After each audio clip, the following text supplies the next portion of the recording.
All right, now we should be live for the Steelers Depot live stream here on Monday, October 19th, as I pull it up on my phone and watch an ad here for 5 seconds, and then we will talk to you guys. And as always, thank you so much for being here. Let me mute myself. There we go. All right, and as always, Dave Bryan is here. Dave, thanks for being here with us. Always, always. Happy Monday, humans.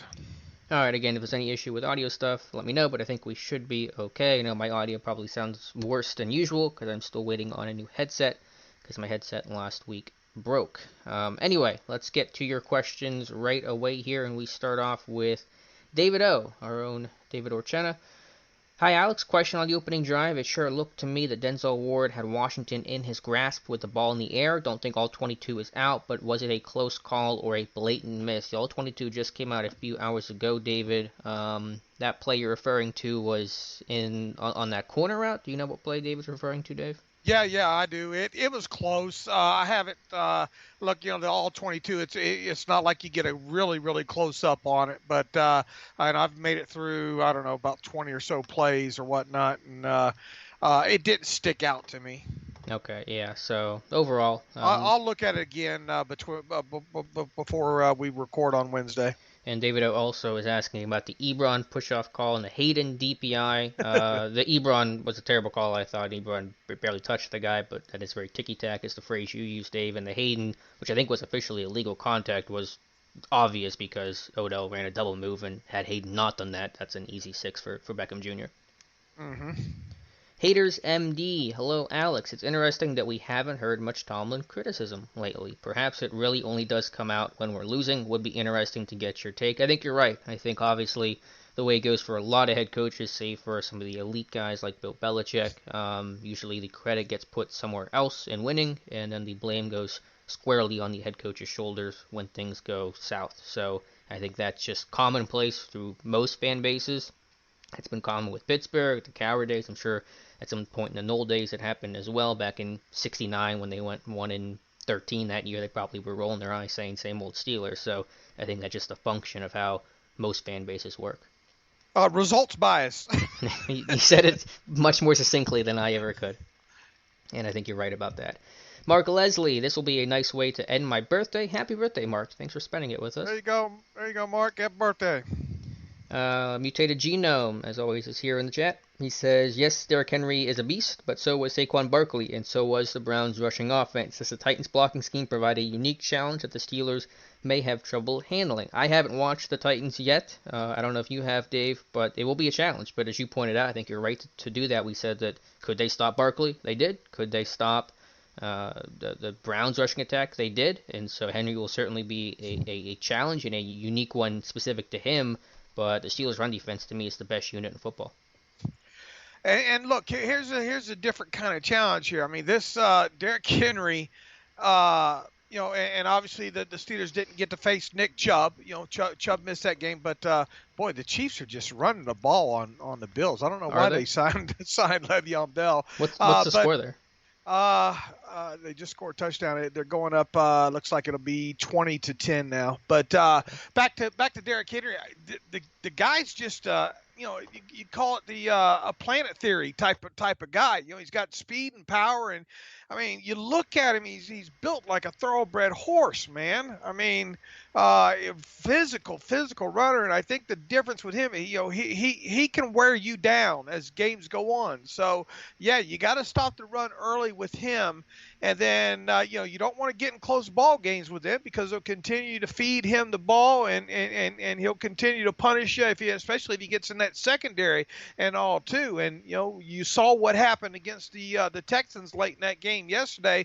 Wore him down, and boy, get a quick little pass out to the side over there, and he goes rumbling. He's got powerful, and people don't want to tackle him the further they go into game. So it's a different, not that it's not a similar challenge in stopping the running game. And look, we don't know what's going to happen to Mike Hilton in this game either. One of the best run run slot corners, if you will. And if he's not in there, that presents another little bit of a mini challenge in there. So, we'll see, obviously, but I mean, it is a different kind of challenge because he is just a bigger more powerful back than the Steelers have faced Hmm. this year. And I would say, similar to Barkley in that elite running back sense, but of course the Titans have a much better offense overall than what the Giants had. So that's kind of the difference, I think, in the challenge. And Henry himself, again, is just a unique guy. There is no one in football quite like him, although it is important to point out the Titans did lose their left tackle, Taylor Lewan, who's one of the best left tackles in football, a real old school throwback dude, accused of being one of the dirtier players in football, but kind of embodied some of that hard-nosed mentality that team had. And so while the Steelers are dealing with Devin Bush, the Titans are having that same conversation about life without Taylor Lewan. Yeah, and somebody's got to line up against. It'll be interesting to see what they do. Is Ty Sambrello going to play left tackle? They've got that rookie that they're talking about. They might start getting into action here, or they might take the right tackle and move him over to left tackle. They did that last year, the first 4 games when Taylor Lewan was out there. So they've got a lot of different options there, and obviously none of those options include Taylor Lewan. so regardless, somebody's going to pull the short stick in this deal. Mm-hmm. That is Isaiah Wilson you're referring to, the rookie? Yes. Right? Yeah. Yes. Yeah. Big body for sure, but it's not had a great start to his career, some off-the-field issues as well. Mr. Tummy says hello, and so does Pablo Martinez says hello, Alex and Dave, and the rest of the chat. Thank you guys for being here. Jeff Bendosky says over/under Derrick Henry yards versus Steelers. I'm not good at being Vegas, but 66, I'll put it at. Is that a decent number to start with? Yeah, probably. I'd probably go around maybe 72 or so. Look, he's going to get some yards, I think.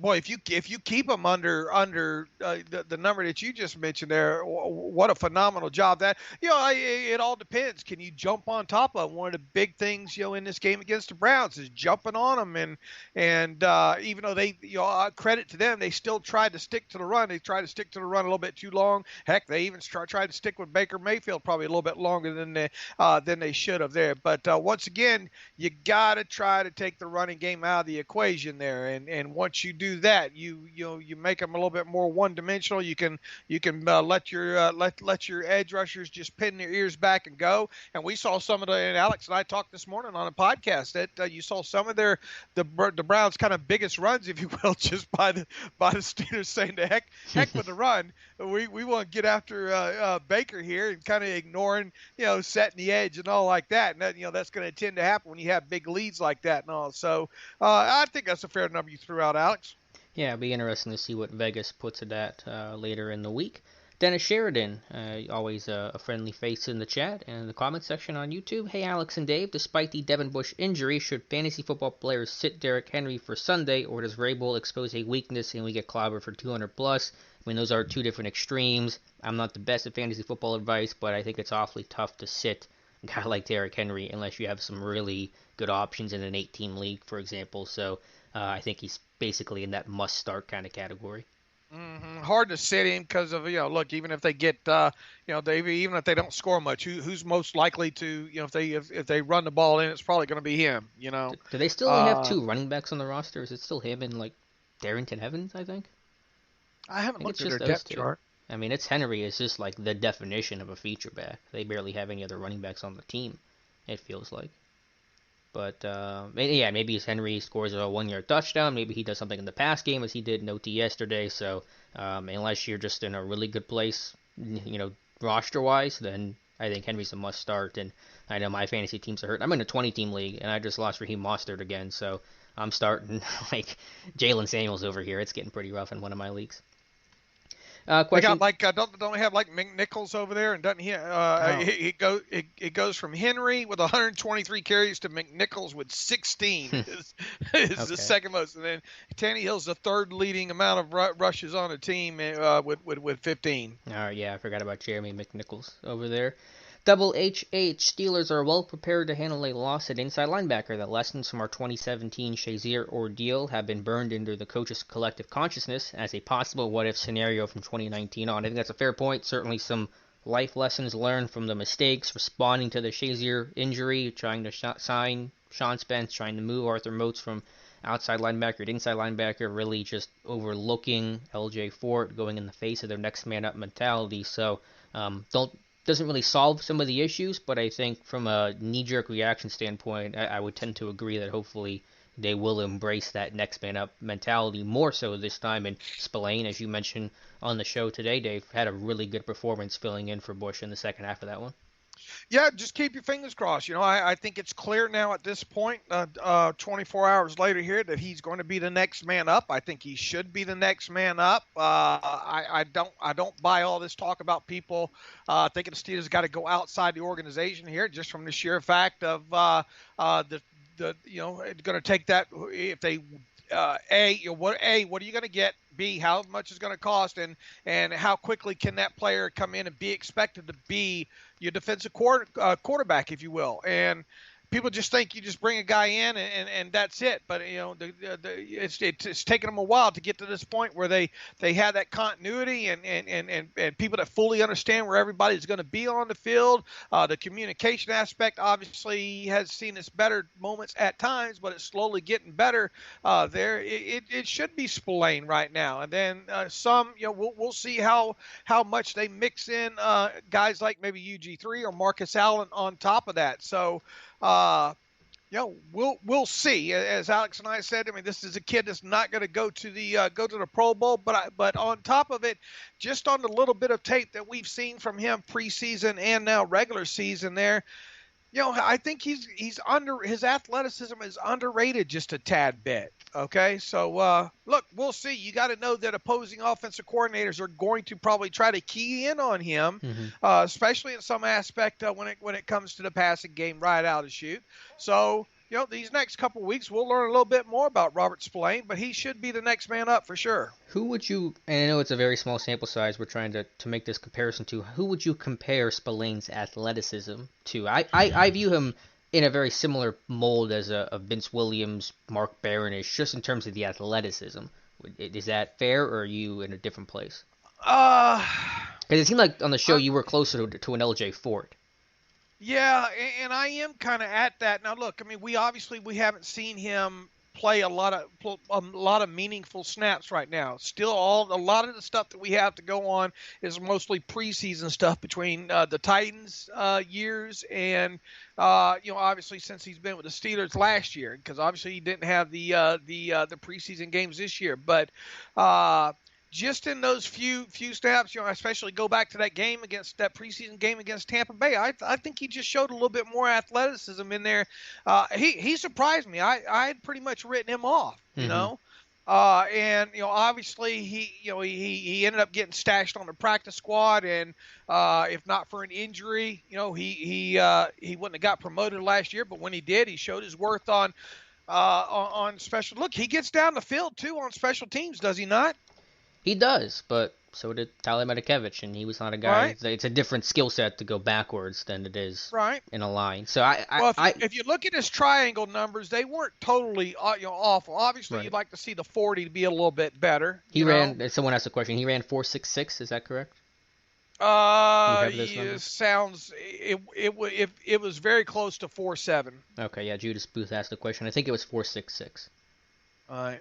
And I think it was like a 4.20 short shuttle and like a 7.19 three cone. I think you'll have to look those up. See how good I am on it. But those numbers seem to be etched in my mind. But look, I mean, he's not Devin Bush. Nobody should try to pretend that he is. But he is a guy that I think. Has a little bit better athleticism and can turn and run a little bit better than Vince can. Now, look, Vince plays downhill fantastic. No way Robert Splain's going to be considered a better downhill linebacker than Vince is. Vince knows how to right arm, take on blockers correctly. But I just in a sheer sense of playing downfield and moving some out in space. We'll see. I think he can handle it. Yeah. Excuse me. I think he is very similar to Vince Williams, just my opinion. I think you do now have basically two Vince Williams types on the field, which certainly has some benefit, but also has some drawback. But we'll see. I mean, as you said, I think they will test him early and often, and if he's a dime linebacker, they'll certainly test him as well. He'll naturally be put in some difficult situations in coverage, and we'll find out pretty quickly how good he can function in space. And I think someone just put in the chat there about learning their lesson. Look, it's dumbfounding what happened a couple years ago. Now, albeit too, that defense was a little bit more, a lot more zone defense, I think, at the time when that went down too. Obviously, you got a lot better, a higher pedigree talent Mm-hmm. on the defensive side of the ball than you did have a few years ago when they when they lost Shazier there. But all that mixing and matching of Spence and expecting a guy like Spence to come off the street like that and run, essentially run that defense was just, I didn't understand it, especially with the way that and I hate to boil it back down to that one game that Fort had against the Ravens, but that was a damn good game, and it was Mm-hmm. kind of dumbfounding why he didn't get the chance there. Look, we'll see. We'll know in about 2 or 3 games whether or not they might need to look at other options there. But in the meantime, I would expect Spelaine to play good 70%, 80%, if not more, of the snaps there on the defensive side of football right now. And now Fort, funny enough, is a Baltimore Raven. And Strong American Patriot says Spillaine's 40 time was a 4.43. I'm pretty sure that's not accurate. Yeah, I don't think that's right. I wish it was. He would not have been undrafted if he ran a 4.43. I'll tell you that much. But we'll find out, as you said, Dave. Jamie Comet says, Alex, you're the best. Thank you so much for being here, Jamie. Pablo Martinez says, have they confirmed that Bush has a torn ACL? It has not been confirmed by the team. I'm sure Tomlin will provide an update tomorrow at his noon press conference, but every indication from Adam Schefter most notably has reported it is a torn ACL. Nothing to the sort's been refuted, so all but certain that it is a torn ACL. And with the way the players are responding today, Spelaine talked about him, right. and a few other players. I mean, he's done. Looking real quick, pulling up Robert Spelaine's pro day results here. 4.77 is what they have him down at for his pro day. Now, obviously, some of these pro day results are probably going to vary a little bit. So they have him down at 4.77. What site is this? Draft Scout. Okay, gotcha. And they have his 20-yard shuttle is 4.40. Yeah, he's so there's the 4.40. His 3 cone 7.13. All right, he's faster than 4.77. I'll give him that. He's not a 4.77 kind of guy. That's a Medikevich type.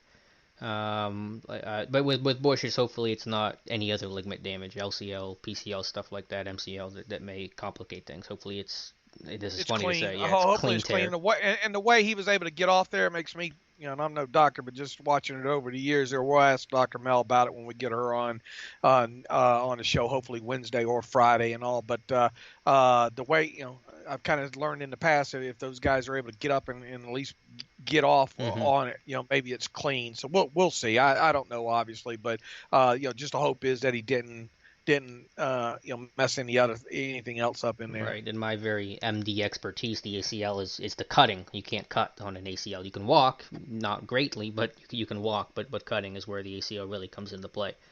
Mark Leslie, birthday boy, says, weekly update, Alex. How close are you to putting all your money on the Steelers to win it all? And when will you accept you're wrong when it comes to Faith Hill, Carrie Underwood? Mark, I don't want to tell you you're wrong on your birthday about Faith and Carrie, so I won't. But to the first question about how close I am to putting the Steelers on winning it all, I mean, they certainly have the ability to do so. I've never denied that. They're going to get some bigger tests with the Chiefs if they get in the playoff hunt. And Baltimore, of course, they'll see twice in the regular season. But this team is as talented as it needs to be to win a Super Bowl. I think there's no disputing that.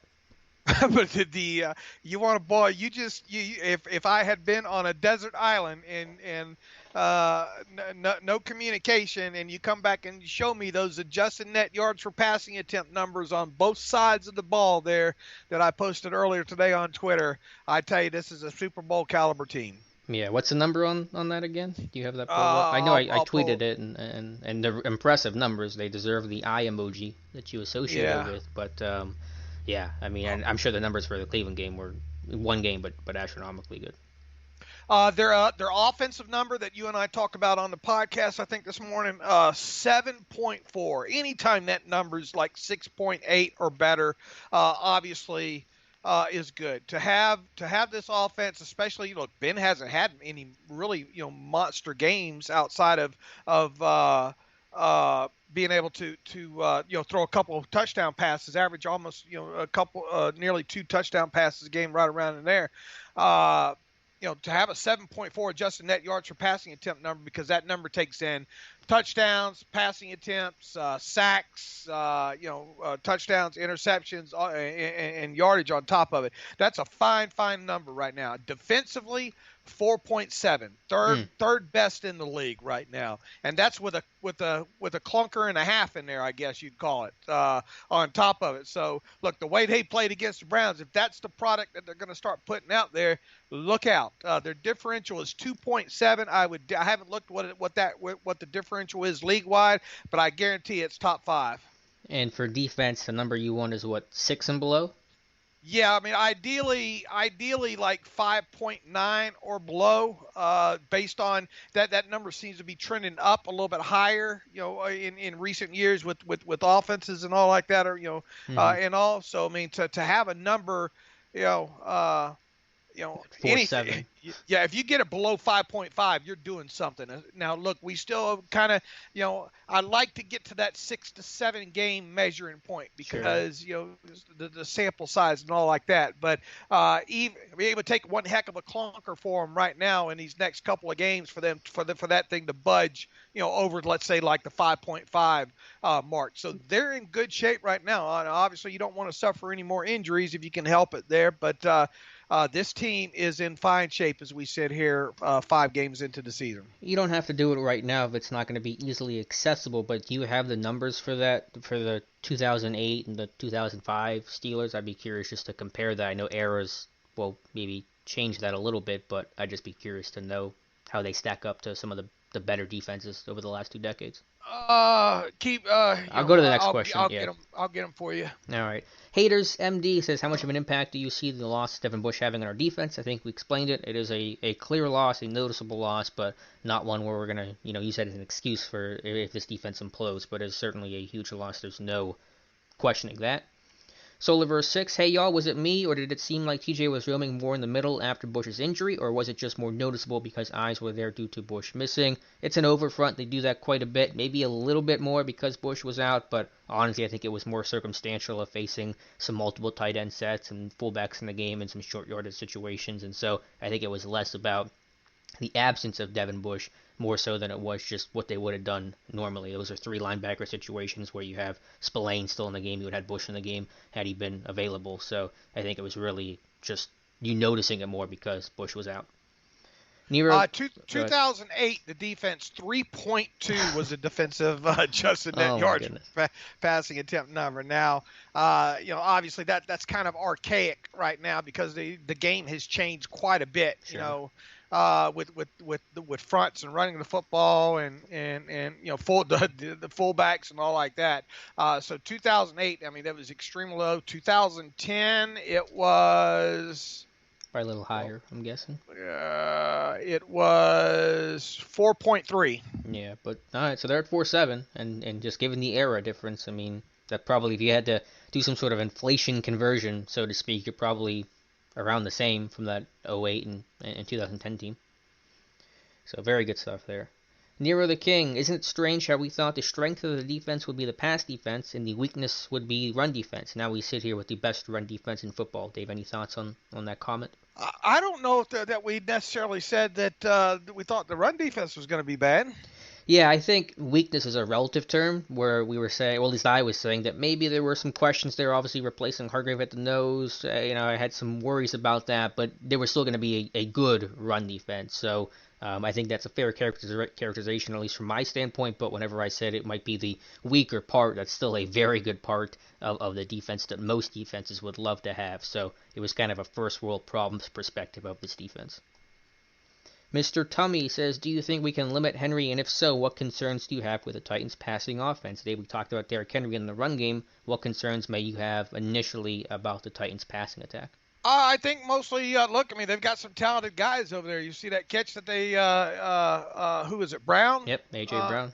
AJ Brown. I mean, he's a bigger kind of receiver that needs to be respected. I suppose they're going to try to get him matched up quite a bit on Steven Nelson on that side over there. And look, I mean, Jonas Smith, who's dealing with an ankle injury right now, coming out of that game yesterday, especially in the red zone. I think he's got like 5 touchdowns already, something like that. And I think he's either first or second in the team in catching and in catches and receiving yards. So look, you lost Devin Bush there. So yeah, I mean, I think Robert Spelaine going to get a little bit of a workout probably right in his in the first game, and even that backup Frisker had like a big game yesterday, right? Yeah, he had a career game, something like 8 catches, 100-something yards, and a touchdown in that game. A career game for him as well too. So.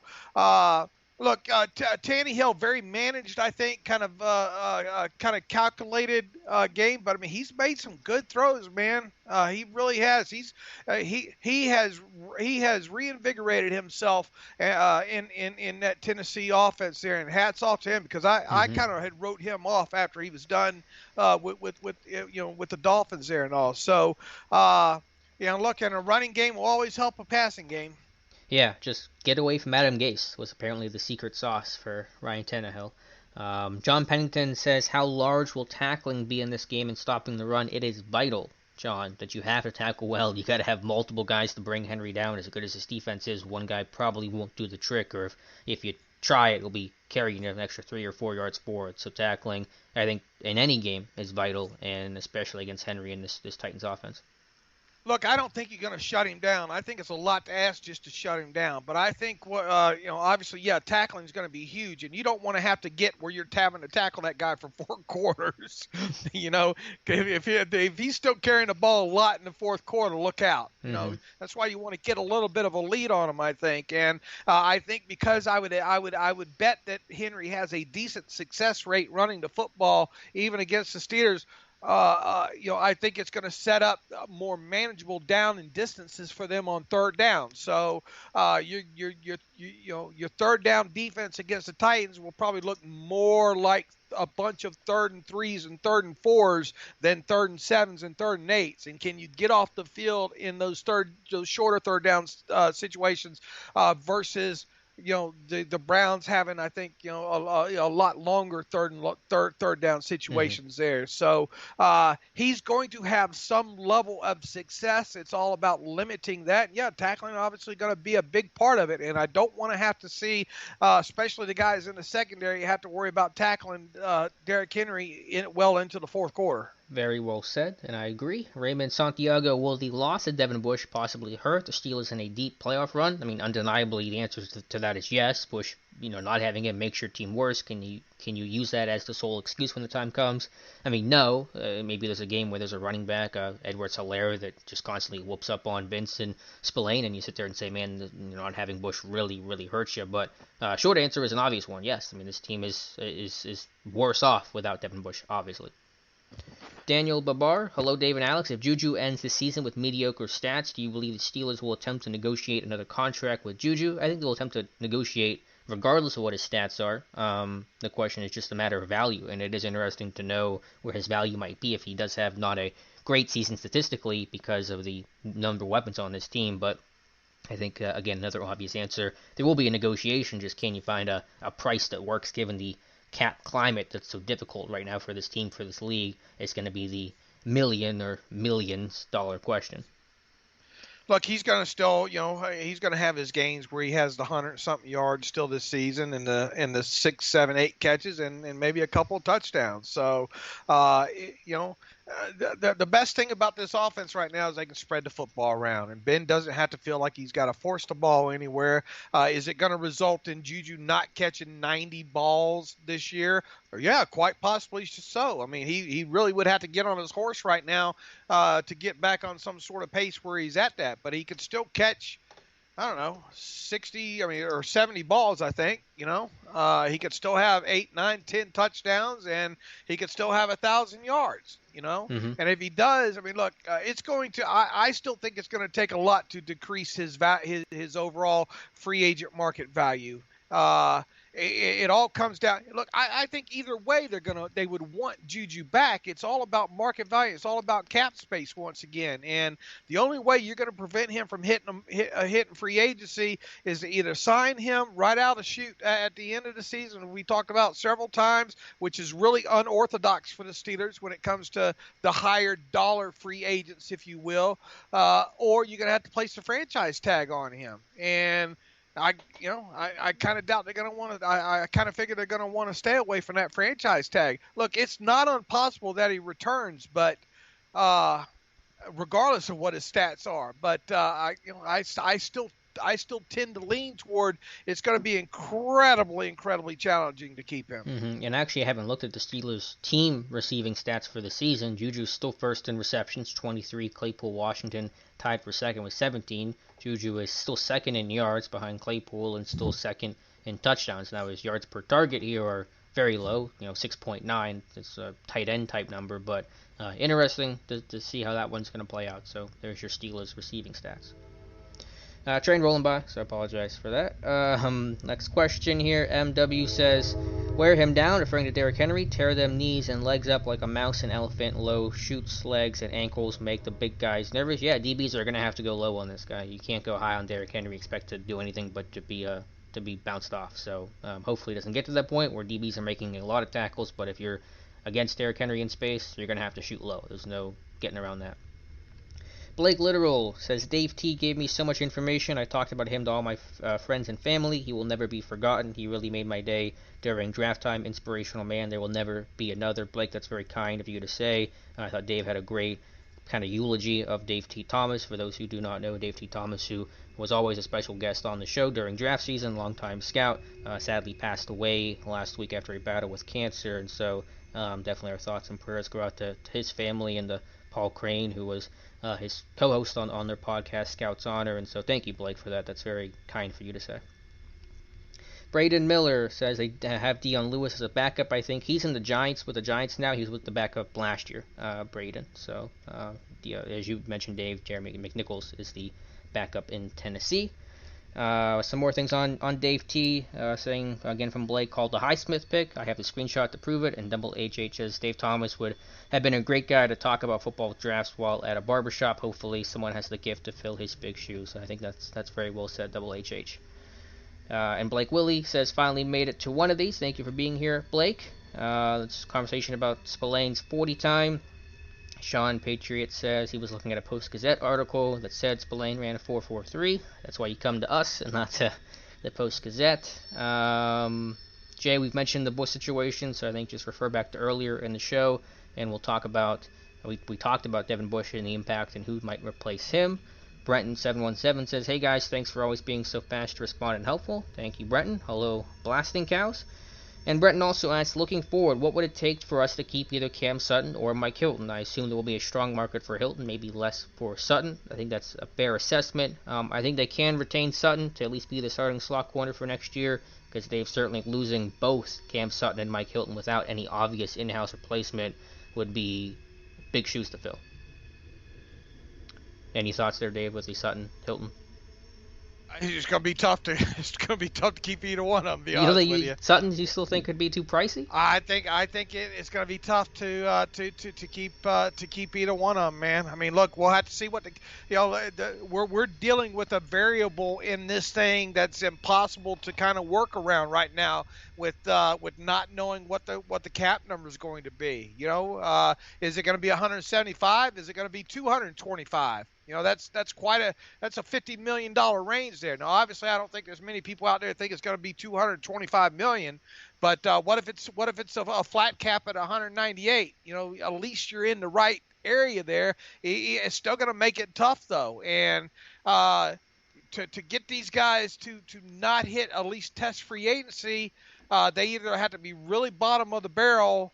I think a guy like Cam Sutton will be doing himself a disservice if he does not test free agency. Even if he knows that if he resigns, if they come to him and say, Hilton's gone, we can't afford him, you resign with us and you're going to be our starting slot corner next season, I think that's pretty tempting. It is, but once again, I mean, these guys, These guys don't get bites of the apple very often. Mm-hmm. I'm not saying it can't. Once again, I'm not saying it's impossible. I like his chances of maybe Sutton's chances of maybe returning more so than I do like Filer's. Okay. But even so, I've laid this out. I mean, several times in post on the site. It's tough. This team's got a lot of work to do right out the chute there. We're going to have to probably see some unorthodox things. Obviously, Ben off-season extension isn't unorthodox. Those normally happen in February, March kind of situation there. But I mean, they might have to get DeCastro done real quick. They might have to make a decision on Steven Nelson real quick. Obviously, there's going to be the cap casualties right out of shooting all too. It's just, a lot's got to happen in a much quicker time than normally you have to do this stuff. And once again, we're dealing with a variable there in the cap that it's hard to judge right now. Yeah, they've allowed fans to start coming back to these games, but not in the volume that maybe they thought they would at this point. Now, if they get to mid-season, they can have 60% full stadiums. Maybe that's going to change the picture, but it's tough to judge. And right now, from where I sit, it's tough to imagine guys like Filer and Juju and Sutton and Hilton, any of those guys being back. So, and this will be a almost impossible question to answer as we sit here today, but if both are gone, if both Mike Hilton and Cam Sutton walk, who is your nickel corner next season? That's a good question. I mean, that's a great question. I don't have an answer for that right now. Kick Nelson inside in sub package and hope Justin Lane can hold his own at right corner. They did that on Sunday when Hilton went down. I suppose it's a possibility, but I don't know for sure. Yeah, I mean, that's so far off right now. Mm-hmm. Can you get another? Can you go find you another cast off undrafted free agent like they found Hilton? Because basically Hilton came out of nowhere, Mm-hmm. just appeared out of thin air. Yeah, that's true. It'll be very difficult. I hope they don't have to entertain that question, but it is possible. Blasting Cow says, I think Spelaine will do very well in Bush's place. What do you think about him? I think Dave and I gave our thoughts on Spelaine. Physical, big hitter, better athlete than what people might think of him, although I think Dave thinks he's a better athlete than what I think. But we'll find out a lot about Robert Spelaine. Regardless of what we thought about him, we'll find out a lot more over these next couple of weeks.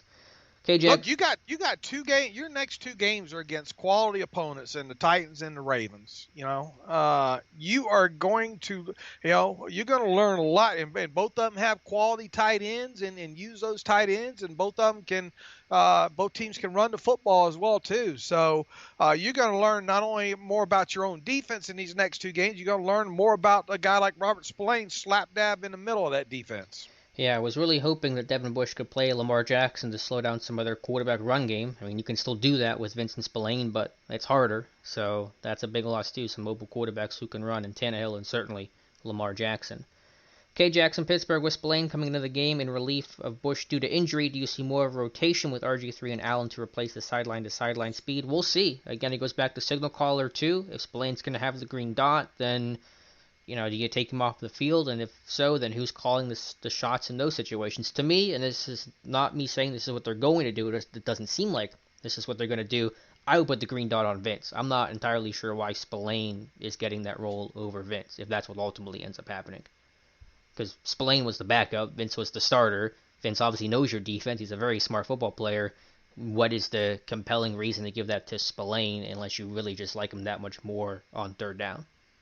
What does it say about 2021 in Vince and that $4 million salary if you don't give him if he's not your guy right there? Yeah, it doesn't. I don't know how much it says, but it certainly doesn't say anything positive. I don't know how much negative it is, but it's not a good thing. But I would just wonder that. I mean, unless they really think Spelaine is that much better on third down than Vince, who's a vet, played a ton of snaps, great communicator. I'm not saying Spelaine isn't, but like Vince has been there, done that. We'll see. And we'll hear from Tomlin tomorrow and go from there. Maybe they give it to Minka. Maybe they give the green dot to someone else entirely. Well, here's the thing too. What kind of personnel groupings are they going to be facing these next couple weeks? What's probably more heavy packages, right? Sure. More so than not. Tennessee than Baltimore, but still, end to half passing situations. I mean, these teams can still spread it out. So you still may play dime defense because you're going to have some 3rd and 6 pluses where you're playing dime. So we'll see Right. who they put out there then. Right, but as opposed to maybe what's on the rest of your schedule, you're probably going to see the most heavy. You're probably going to see the most amount of heaviest formation personnel groupings in these next 2 weeks, and you're probably going to see at any point, until you play the Ravens again, right? True, but I'm sure opposing offenses sit there and say, let's test Spelaine, let's spread things out. We may go heavy and then empty it out in 12 personnel and put these guys on islands and see what they can do. So be very, very interesting to see how both teams approach this change. Let's see. K. Jackson also says Henry is a very good running back, so I would think the Steelers would run blitz to get Henry in the backfield before he gets going, similar to what they did to Barkley. Your thoughts? I think that's fair. I think that's kind of the MO this team seems to take on most weeks. Judas Booth says Bud Dupree will have a big day against the backup left tackle of the Titans. I hope so. 2 more sacks for Bud yesterday. Knight Rider 16. When is the last time we faced Henry, and how did we do? Has this team played Derrick Henry before? In this current Derrick Henry elite form, it's not coming to mind. I mean,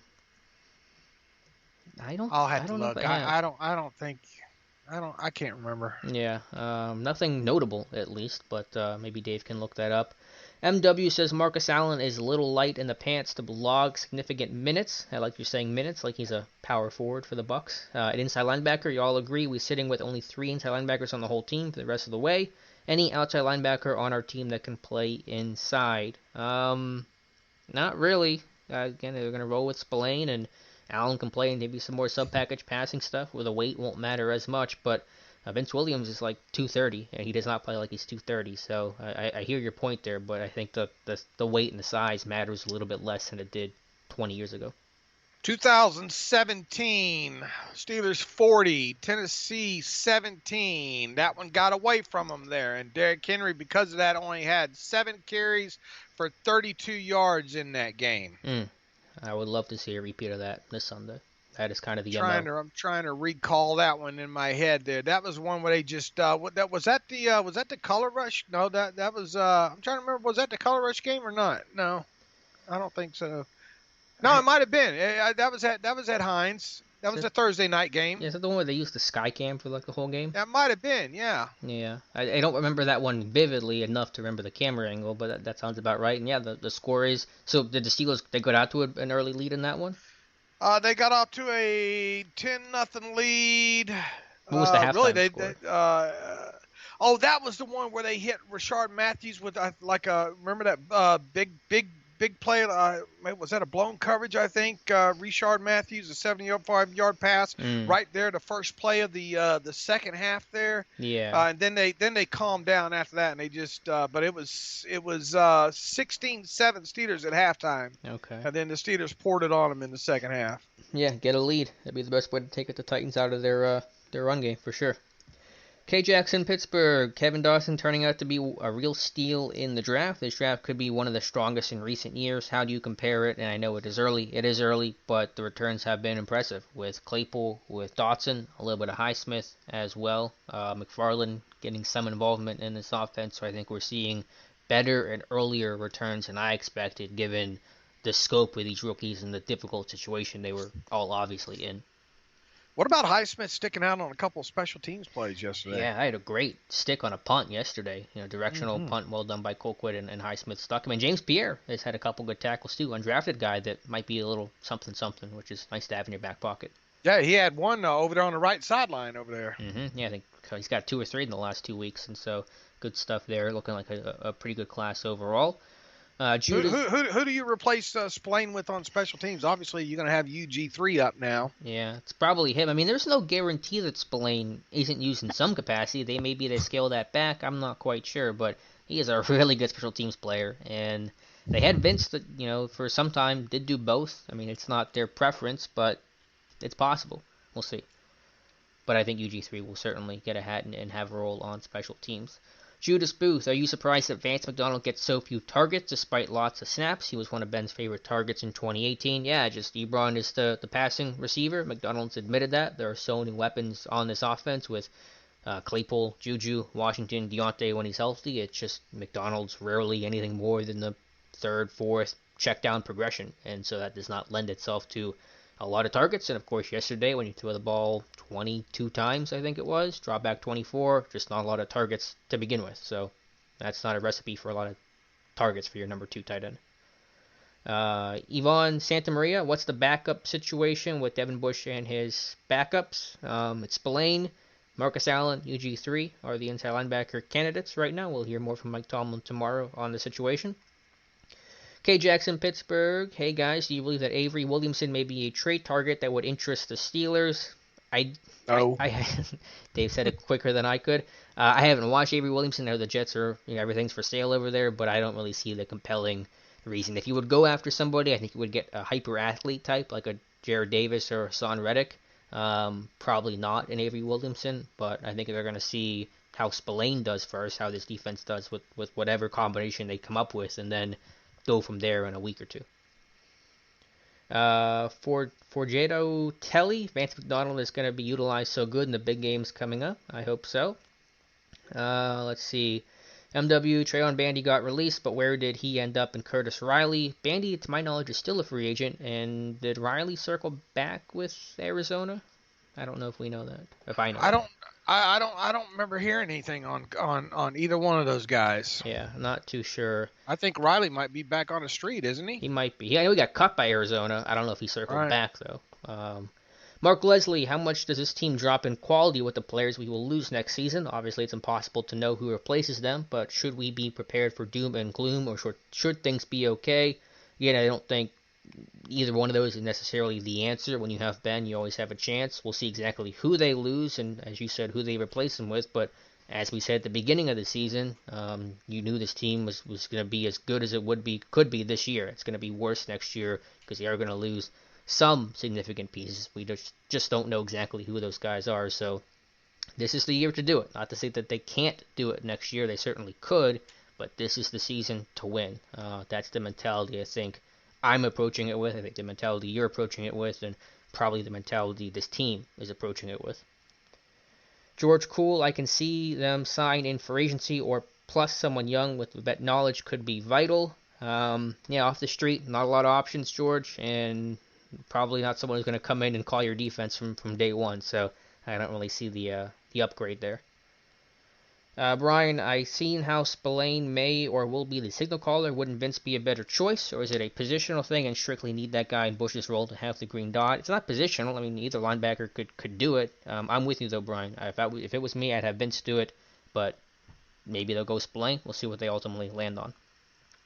Knight Rider 16, is it crazy to think they may secretly have been on a pitch count, or are they making more of an effort to be balanced? Dave, what do you think about the pitch count with Ben? Yeah, I'm not buying any of that. No, look, I mean, you run the football because you can run the football, and you take the air out of the football in the second half because you can take the air out of the football in the second half. Yeah. So, no, there's no pitch count with Ben. Yeah, I'm with you. Just game circumstance for sure. Judas Booth says cut Joe Hayden and sign Sutton. Then what do you do to replace Hayden? Is it just Spelaine? I mean, I think you're kind of creating more problems as you try to solve problems. Unless Hayden just isn't worth it. I think that's the approach that you would take. And MW says, how did Lane do on the outside in the game? He only ended up playing 3 snaps, and I don't think he was not targeted. I know that for a fact, and so we'll check the all-22, but we're talking about just 3 snaps there for Justin Lane. George Cool says Hilton came from Ole Miss, played with second-round pick Senquez Golson. Yeah, my Senquez Golson bust video I did in the offseason, I did touch on that, I think. And so at least you got one good Ole Miss corner from that class. I feel the need, both speed, says thoughts on Highsmith. Dave, aside from special teams, what do you think about rookie Alex Highsmith? I haven't looked at yesterday's tape at the All-22. I'm 20 plays into the All-22 that just got released earlier today, so I haven't. What about him just for the whole season? I mean, not he had to play near the red zone there that we pointed out a couple of games ago. Probably not properly setting the edge on that. Nothing sticks out either way overall. But he just has the sample size of snaps are so small right now on that, and I haven't looked at what he played yesterday yet. There's a question here. Maybe you can look this up, Dave. I don't know if this is a fact or not, but DSCNT says Jordan Berry visiting Steelers with a question mark. Why? Also, Carl Wilborn visiting maybe depth signing. Is that news that's actually coming across, Dave? I'm on Twitter right now. I don't see anything initially. Jordan Berry, is he visiting the Pittsburgh Steelers? Not. I'll have to look at the sheets. Okay. I haven't looked. Obviously, Colquitt has not been great this year. Looks like that Jordan Berry is visiting the Steelers, according to Aaron Wilson, and Ray Wilborn also visiting the Steelers. So maybe making a move at punter there. Colquitt has not been great. It hasn't been good. So we'll get that after the live stream here in a couple of minutes. So thank you for the heads up there, DSCNT. Old friend Jordan Berry. You can't get rid of him that easily. Sorry, Steelers Nation. Speaking of guys they want to get rid of, Jeff Sheeran says, when are the Steelers going to replace Terrell Edmonds? Not anytime soon. Edmonds has played better this year. He's certainly improved. I know he's not where some fans want or would need him to be, but I think you've seen gradual improvement with Edmonds' game. Let's see. Chris W., do you think they let DeCastro go in favor of Dotson? No, DeCastro's staying at right guard. They'll flip Dotson to left guard for next season, I think. Either that's because Filer's walked or Filer shifts to right tackle and Okorafor goes to left tackle if Villanueva is gone. MW, if you remember what Colbert said about not breaking up TJ and Bud and their connection and development, is there a way they can bring Bud back at any cost to keep that front seven intact? I don't see it, but it's going to cost so much money. Financially, I cannot see how they make that one work. I assume you're in the same camp of Bud's not returning, Dave. Right. Yeah. Bleacher Report says that, that's from Aaron Wilson. I just saw too, the Houston Chronicle. So Jordan Berry visiting the Steelers, and Tuesday is usually the day where those signings may happen. So we'll see if this is the end for Dustin Colquitt, if Berry circles back. Colquitt did have a couple of nice holds this season on some bad snaps, but the punting has not been probably where it needs to be. And so that is, for the moment, all of our questions. We'll give another minute or two. If we're out of questions, we'll probably wrap up the stream a few minutes early. So if you have a question for Dave or I in these last couple of minutes, feel free to send it in. Also accepting super chats as well. And just a reminder that we are here every Monday from 7 to 8 p.m. Eastern Time. And be sure to like the live stream as well. That helps us out and gives it a little bit more visibility for the live stream and for the channel. Alright, I think looks like that's about it for questions for today. So I think we're going to wrap up the live stream a few minutes early, Dave, so we can tackle some of this Jordan Berry news, and we'll see if a signing comes in later today or tomorrow. So as always, we will be here every Monday, 7 to 8 p.m. Eastern Time. Last question actually from Judas Booth, who just came in. Are you surprised at how durable and good Connor's been? I'm not surprised with how good Connor has been, the durability. We are only 5 games into this thing, but it's been a pleasant surprise, and let's hope that it continues. I feel the need for speed, says I love your film breakdown. Thank you very much. And Mark Leslie says, when was the last time we had a good punter? Probably the other Colquitt, Craig's dad, or Dustin's dad. Maybe the last time they had a good punter, Pat Brady back in the 50s. Might be the answer to that one. Josh Miller was an okay punter. All right, that's going to do it for the live stream. Dave, as always, thank you so much for being here. My pleasure. Thanks, everybody, for sitting in with us on this Monday night. And peace and love to everybody. Thank you. All right, again, we will be back in a week for next Monday, hopefully talking about a 6-0 Pittsburgh Steelers team. Thank you guys so much for being here, asking questions, and listening, and we will talk to you soon.